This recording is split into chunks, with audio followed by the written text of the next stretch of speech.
السلام علیکم ورحمۃ اللہ وبرکاتہ نحمده ونصلی علی رسولہ الکریم اما بعد۔ آج کا سبق سن لیجئے۔ آج کے سبق کی سرخی ہے حضرت محمد صلی اللہ علیہ وسلم گھر سے نکلتے وقت میں 8 دعائیں مانگتے تھے۔ اب حدیث سنیے۔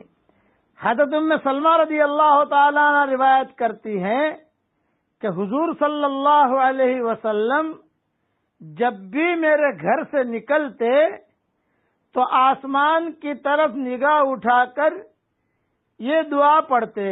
8 دعائیں ہیں، میں ایک ایک کر کے آپ کو پڑھا رہا ہوں اور ایک ایک کر کے ترجمہ بھی پڑھا دوں گا آپ کو۔ نمبر 1، اللہم انی اعوذ بک ان اضل۔ نمبر 2، او اضل۔ نمبر 3، او اذل۔ نمبر 4، او اذل۔ نمبر 5، او اظلم۔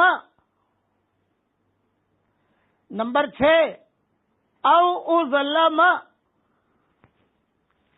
نمبر 7، او اجہل۔ نمبر 8، او یجہل علی۔ یہ 8 دعائیں ہیں زبردست۔ آدمی اس کو پڑھ لے آسمان کی طرف دیکھ کر تو ساری برائیوں سے بچ جائے گا۔ اب ترجمہ پڑھ لیجیے میرے ساتھ کہ حضور صلی اللہ علیہ وسلم فرماتے تھے جب نکلتے تو یہ 8 دعائیں مانگتے۔ ترجمہ پڑھیے میرے ساتھ۔ نمبر 1، اے اللہ میں آپ کی پناہ مانگتا ہوں کہ میں گمراہ ہو جاؤں۔ نمبر 2، یا گمراہ کیا جاؤں۔ نمبر 3، یا سیدھے راستے سے پھسل جاؤں۔ نمبر 4، یا سیدھے راستے سے پھسلایا جاؤں۔ نمبر 5، یا ظلم کروں۔ نمبر 6، یا مجھ پر ظلم کیا جائے۔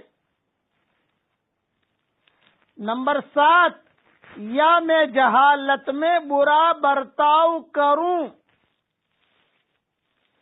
نمبر 8، یا میرے ساتھ جہالت میں برا برتاؤ کیا جائے۔ یہ 8 دعائیں ہیں، روزانہ گھر سے نکلتے ہیں، مہربانی کر کے اسے یاد کر لیجئے۔ آسمان کی طرف دیکھ کر یہ دعا آپ صلی اللہ علیہ وسلم مانگا کرتے تھے، اور زور سے پڑھیے۔ میں میرے گھر سے نکلتا ہوں تو زور سے پڑھتا ہوں تاکہ بیوی، بچے، بچیاں، پوتے پوتیاں یہ سنیں تو ان کی عادت پڑے، تو ہر قسم کے گمراہی سے بچ جائیں گے، ہر قسم کے ظلم سے بچ جائیں گے۔ یہ حدیث ابو داؤد شریف میں ہے۔ یہ میں نے پورا حوالہ بھی دے دیا۔ اب یاد کرنا، یاد رکھنا یہ آپ کا کام ہے۔ امیجز بنانے کی کوشش بھی کی جائے گی، لیکن نبی بنے تو میں نے اتنا آسان کر کے دے دیا ہے کہ انشاءاللہ یاد رہے گا۔ اللہ تعالی ہمیں عمل کرنے کی توفیق عطا فرمائے۔ آمین آمین۔ وآخر دعوانا الحمدللہ۔